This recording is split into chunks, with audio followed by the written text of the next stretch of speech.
Okay. There you go. We welcome Pastor Chris. You know what? I haven't heard your name pronounced aloud since you were introduced to that congregation. No worries. My last name is Chakoian. Okay. And I'm married to John Shostisky, and everyone's glad we didn't hyphenate. or run as a ticket politically. That would be quite the I noticed recently that you mentioned your Armenian lineage. Was that a factor in your moving to LA, that significant Armenian population? It wasn't, but it was an additional blessing. It is the Armenian capital of the world in many ways. They say there are more Armenians in Fresno and Glendale than there are in Yerevan. Isn't that amazing? And I also, if I read your bio correctly, your husband is a psychologist? Yes, that's right. He's department chair for clinical psychology training for Chicago School of Professional Psychology, which has campuses all over the country, including LA. Oh, nice. Yeah. Well, I hope you realize what a natural born sitcom idea that is for some producer, for a pastor to be married. He treats the head, she treats the heart. Tonight on ABC. Perfect. And you have a sister, do you not, who leads a small town church in the Midwest? Exactly. She is, gosh, she's been there 20 years now. She's pastor in Granville, Ohio, which is where Jenison University is, outside of Columbus. And it's just great. We pick up the phone all the time and say, what are you preaching on this Sunday? Yeah. So when I read about that, I'm thinking, once again, here the pitch would be Patty Duke show with clerical collars. Of the two of us, I'm probably the one who's old enough to remember the Patty Duke show, but they were... I'm aged enough for that. No, there are all kinds of pitch possibilities here. But what caused her to stay with the small town and you to go to the big city? Was that just how it worked out? Yes. I think a part of it is we both felt called to ministry, but we both felt called in different ways. And so she has tended to be in this more small town space, and I have tended to be in this larger space. And so for the most part, I've been in big cities. Was there any adjustment to be made to a larger congregation or a larger city, or and of course with the COVID, you had a different challenge there. You had to get a new kind of ministry up and running, which I imagine that took dozens of meetings and formatting and producing and all kinds of maneuvers. Yeah, exactly. It's just been wild. This is oddly the smallest congregation I've ever served. So for me, it's actually a bit of a breath of fresh air, not having quite so much administration over thousands of different programs. And I chose it in part because it is a smaller congregation. I mean, it's still considered big by many standards, but I feel like I can get to know everybody in this size church. Right. The irony is that I just had 6 months with people before we went into COVID. Yep. Yeah. I don't know how many of the other Presbyterian churches in just the greater LA metro area, the online services you've had a chance to view, maybe to get pointers from or to help refine your own presentation. But I really am proud of you guys. You have obeyed the law. You haven't gotten anybody killed. You know, out on the far lunatic right-wing fringe of Protestantism, they enforced practically people to come together inside, and that resulted in a lot of infections. The ultra-Orthodox among Judaism have also behaved really dangerously. I'm so proud of your church and how constructively and positively you've done this. Thank you. You know, there's no perfect answer about how people go about it. And there have been so many changing rules that I do have sympathy. But but for us, the higher value is the safety of human life. And it's that sanctity that drives our decisions. And I understand, you know, for Roman Catholics and Orthodox Christians, for example, they believe that the presence of God is in the physical sacraments. And so for them not to be together is such a loss. We're blessed that we feel Christ's real presence no matter where we are, and that's a part of our theology. Well, if we consider this ongoing online ministry as being a TV series, unfortunately, there are no closing credits at the end. Would you like to give some people some recognition who maybe haven't gotten any, who are integral to that effort? I would love to. I would say the greatest credit goes to Dan Redfeld, who's our music director, and Sarah Ilger, who is our administrative coordinator. And between the two of them, they have done all of the editing and brought together these pieces and pictures. Dan actually records either the organ with our interim organist or his own piano, and then sends it to the soloists who record over it. He pieces it together, and it sounds as if it's live. It's stunning. Yeah. And I don't know how he does it. And I get the sense that it's still a work in progress, but that you're still tweaking it all the time. And I don't know. I just think, you know, I when I was a kid, I thought the morning newspaper or the mail was a miracle.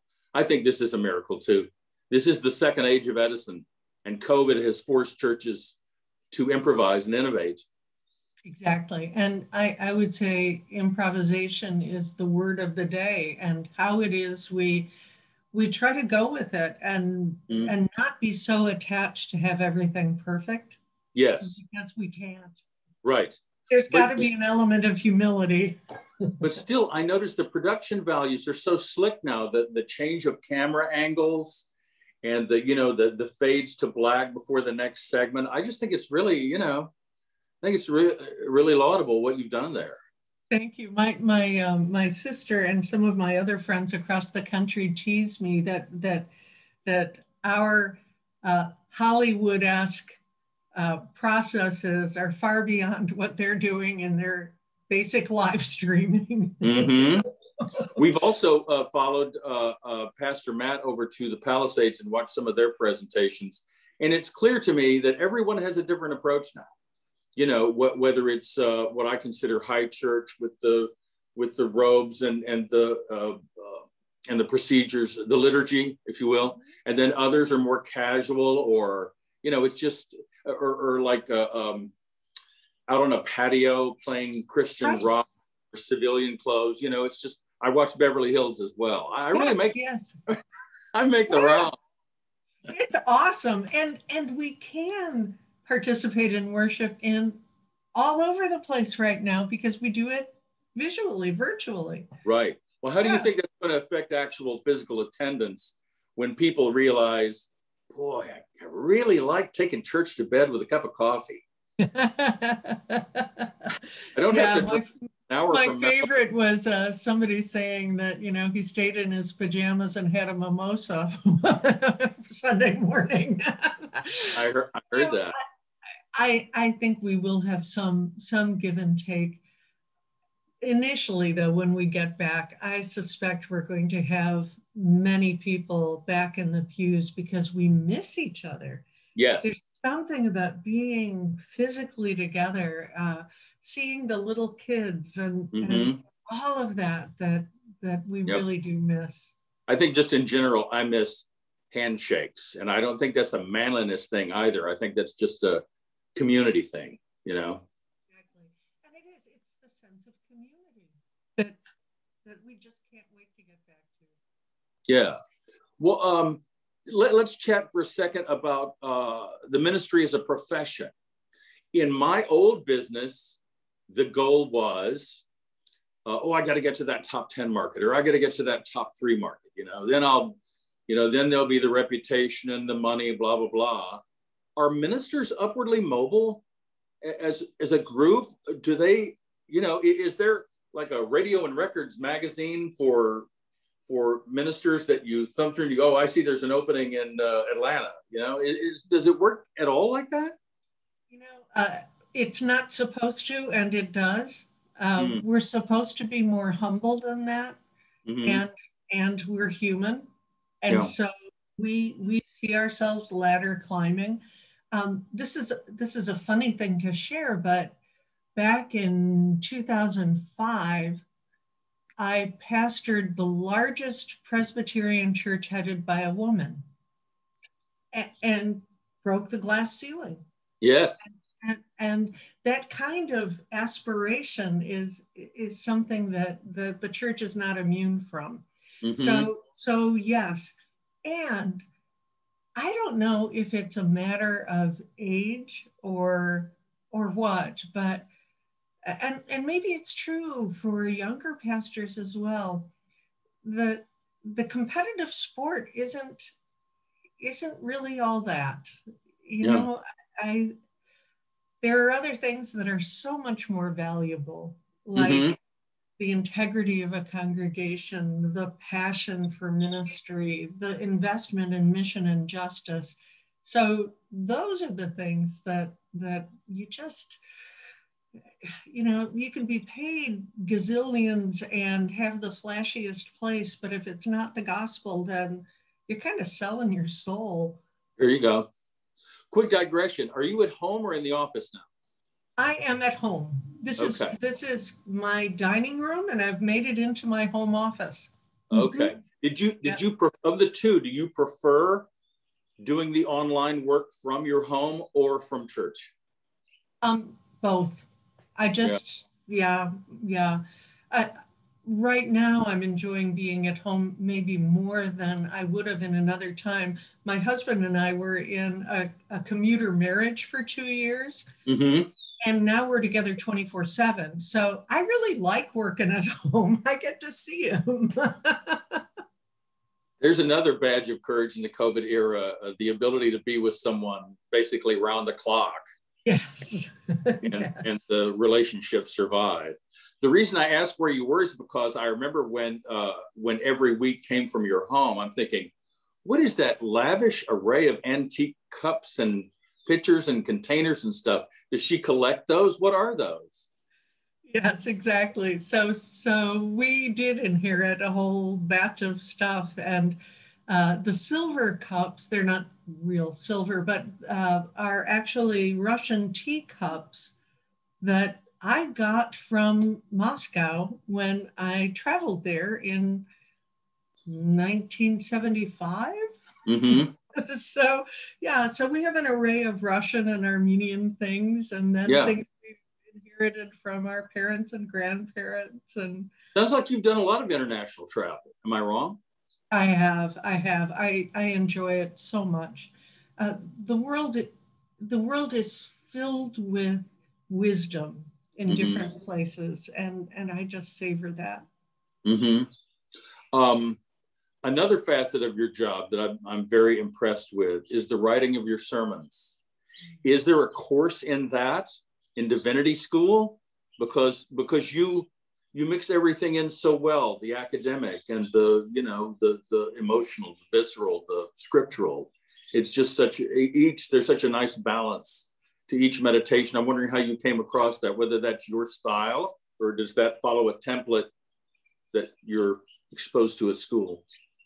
Great question. There are preaching classes, and in addition, I've been part of a preaching colloquium that meets once a year, and it has been a wealth of knowledge and creativity for me. So I pick up other people's style and see what works for them, and even references and resources. So my own style has changed over the years, and some of it has to do with my own growth, and some of it has to do with simply the change in our culture. And people may not know scripture as well as they Yeah.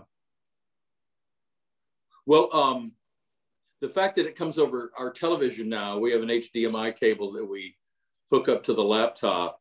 It kind of returns me to square one, because when I was a child, not that anybody was instructing me to, this was in the days, obviously, when you had to go to the TV and do it manually. There was Bishop Sheen, or there was Billy Graham. I mean, and then on Sunday mornings, it was whoever you wanted, because I grew up in the Bible Belt in suburban Fort Worth, Texas. I grew up a Southern Baptist and recovered, believe it or not. I was introduced to the Presbyterian Church in 1990 when our children needed a school, and there was a church school that offered Montessori, and it was run by the operating in a Presbyterian church, and the members sponsored us into the church. And 30 years later,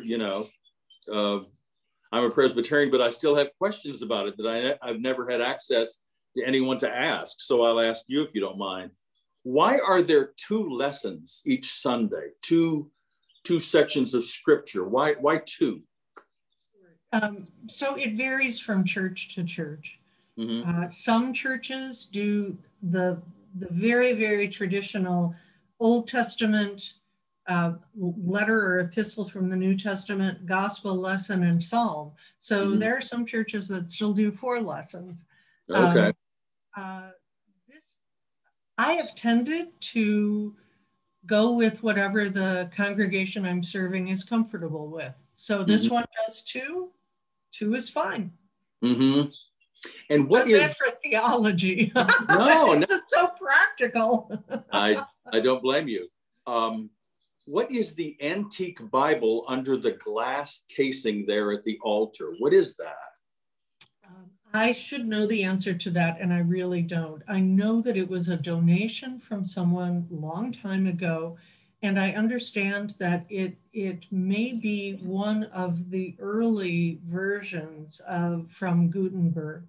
Mm-hmm. Okay, that's pretty impressive. It doesn't get any more bold-faced name in the history of Gutenberg, right?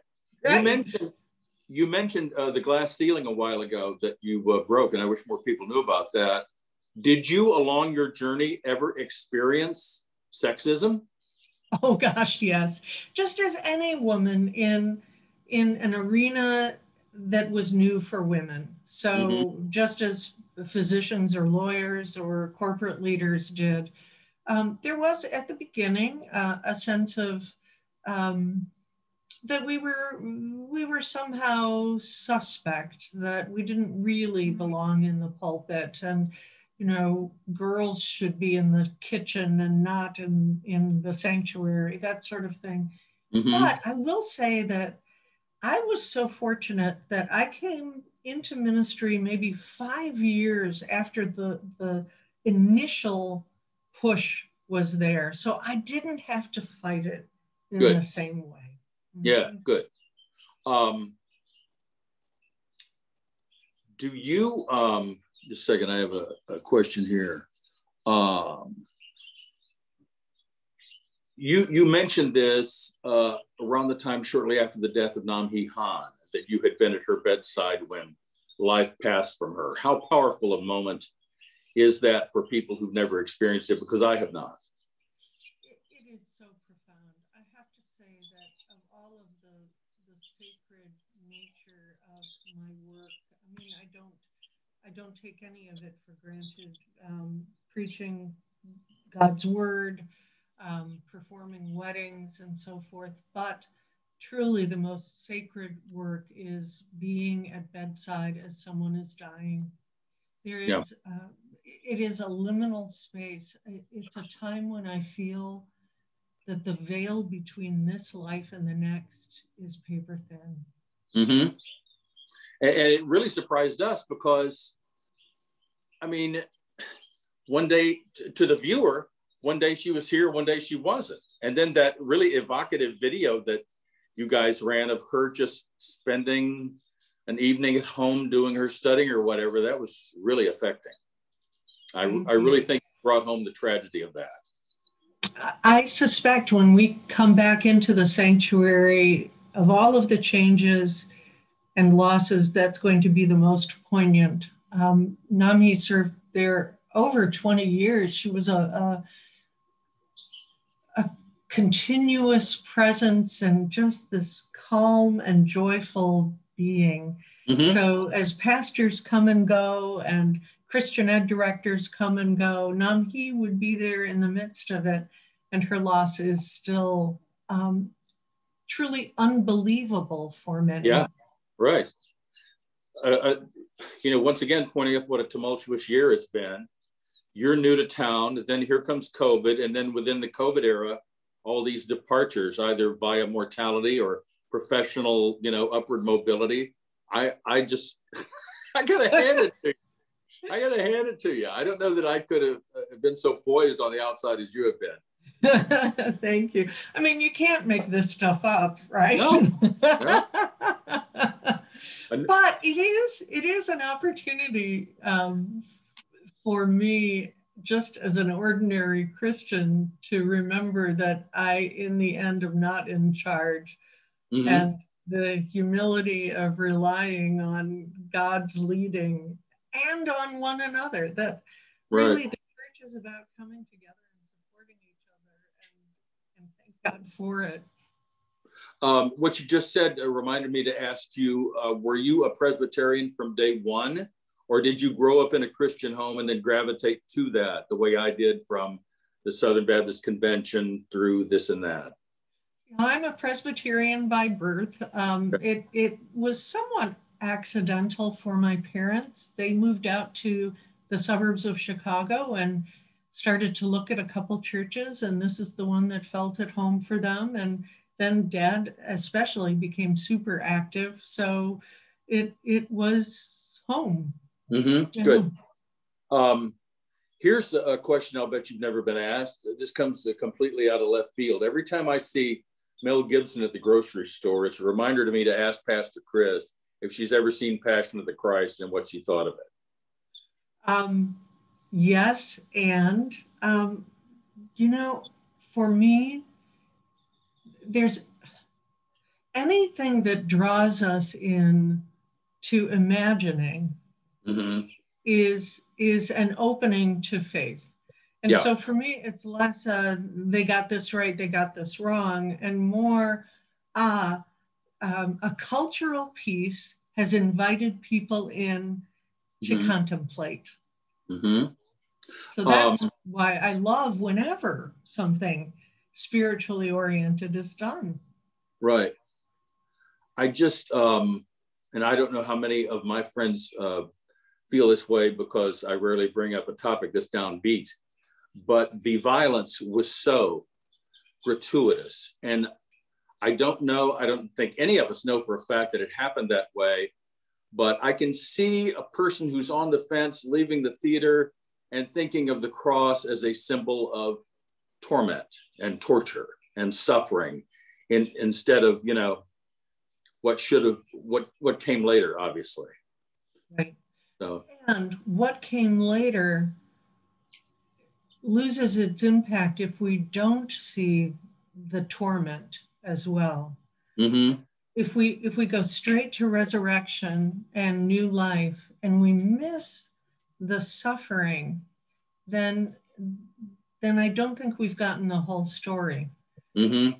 There's the humility of Christ, his taking on, he knows all of our suffering. There is no suffering he doesn't know.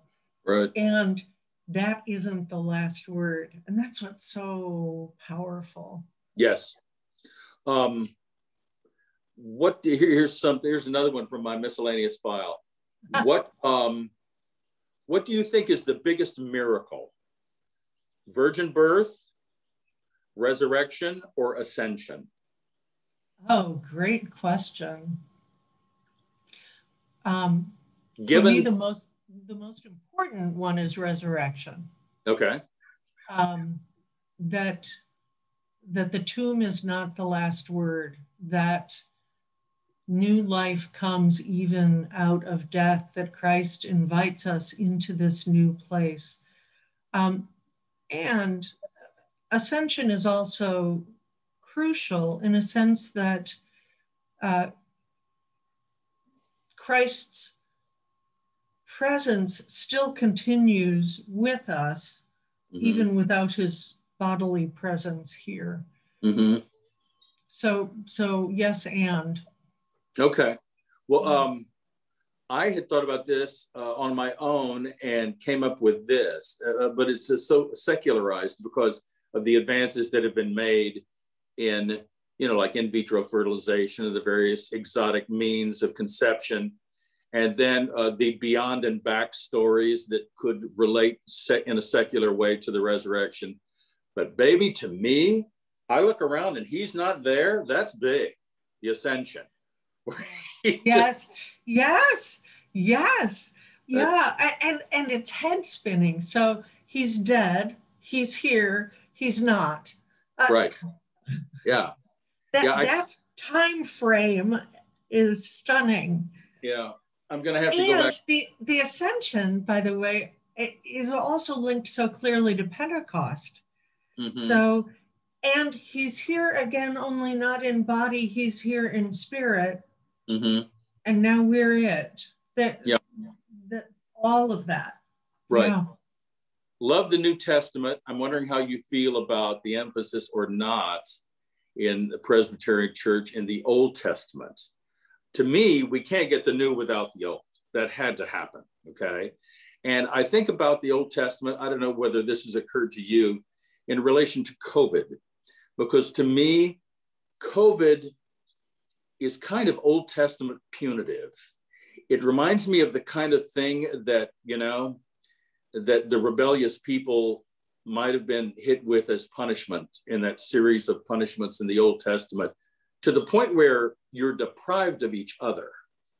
Now, to me, that means that since, let's just say, Spanish flu 102 years ago, we've been horrible to each other. We've been horrible to the earth.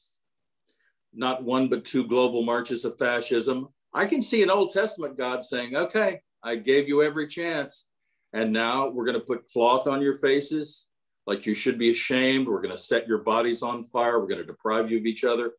But do you subscribe to that view of that side of God's personality, the vengeful side, such as we saw in the Old Testament? So I hadn't thought of it that way, but I got to tell you, that'd preach. I mean, truly. So yes and no. One of the things I love about the Old Testament, even the Psalter, all the Psalms, the nature of God is so multifaceted. So vengeance, even the vengeful God, is never for the sake of God wanting to be angry and letting us have it. It's more like a parent who says, you have messed up. Here's what we're going to do in order for you to find your way again. So that it's never punitive for the sake of punishment. Yeah. But even suffering, if intended by God, is redemptive. Now, much of suffering I don't think is intended by God, but if God's hand is in it for us to learn something, then it is for the sake of redemption. Yeah. Okay, I'm gonna, you mentioned that might be fodder for a future meditation, and I'm always glad to claim credit for that if it happens. But I also have another idea for a sermon, in the old timey churches of my youth, and maybe they still do this, there would be little marquees out front of the church property, and it would say, the date coming up of the Sunday service and such named pastor presiding, and then the title of the sermon. Well, here's a title, and if this is too delicate and you'd rather not answer it, I totally understand. But I have lost relatives to the Trump and Tucker Carlson type duo, and I do the walk humbly thing and the do justly thing, all right, but I was kind of relieved to hear you mention love kindness instead of love mercy. I'm thinking, oh, somebody rewrote that. Somebody who's having as much trouble loving mercy as I do. That's the one, real bugaboo for me. That's where I've really fallen short. is that there's a person over there, or maybe a few thousand of them, let's say, at one of their spreader rallies, who would give me COVID or beat me up or overthrow my government. Here's the question. Here's the title of the sermon. How do I forgive a Trumper? Oh, boy, I understand. I really do. And, you know, I'll say there are some who, let me put it this way. One of the things that's been eye-opening to me is recognizing for the first time, really, that there are people who had that same feeling about Obama or Clinton or others. And I never understood until now. Yeah. So that feeling, for me, what helps is to get to what motivates them. What is the pain that is prompting this righteous indignation? Yeah. And some of it may be very crucial and real pain. Some of it may be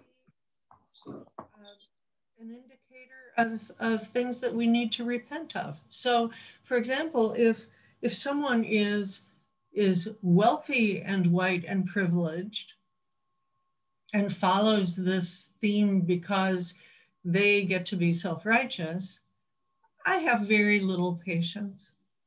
If someone is poor and white and feels that their life has been completely undone, their location in society is disregarded, that any sense of dignity that they aspire to is just snatched away from them, whether by capitalism or by others having access or political correctness or whatever it is.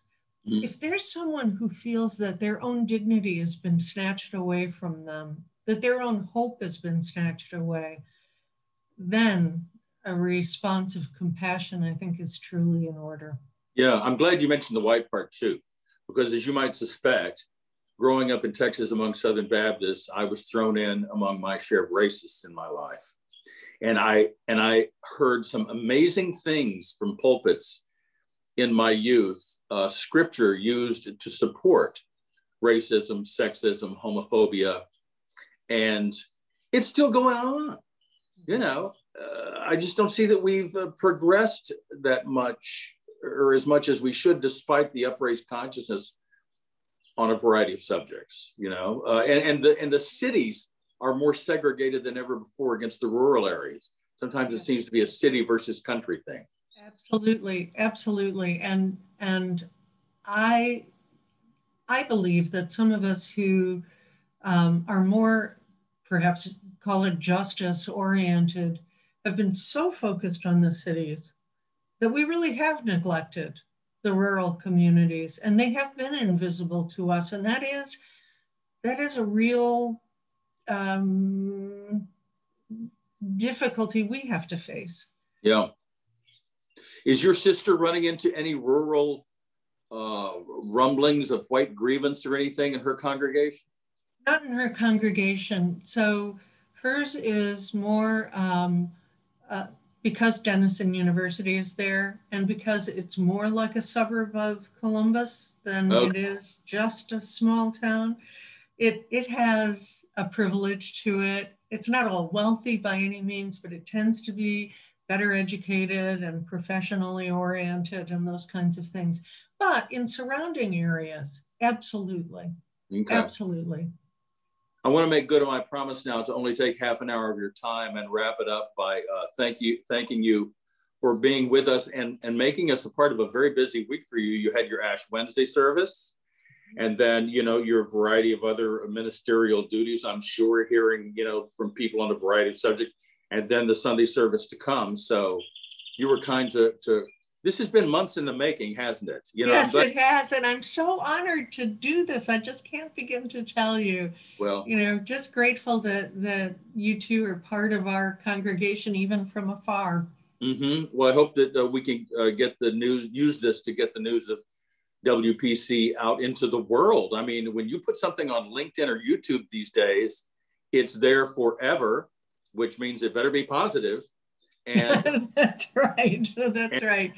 And one more piece just to add is the other thing I'm most proud of about this congregation isn't something I created at all, and that's their emphasis on mission and justice. Lots of opportunities to participate, even now, a monthly food drive, ways to make sure that we give to those who are in most abject need. Mm-hmm. It's not a fancy schmancy place. It's about serving, and I love them for it. And selflessness. It's just a really beautiful thing to see. Let me leave you on this light note. I told Marcia back in the days when the in-church part of the online ministry was gathering momentum. I said, I think of all the camera angles, my favorite is the one where the thermostat is behind Pastor Chris. That's right. Where the image said to me, our faith may occasionally be tested, but there will always be air conditioning. That's what I love it. That's great. Thank you again. I hope that you'll point everyone's attention to once we get it up on LinkedIn and YouTube to see this. Absolutely. It'll be my privilege. And thanks for all you do. I look forward to staying in touch. Absolutely. Talk to you later. Okay. Take care. Bye now. Bye-bye. Hold on. I need to. I'm still recording.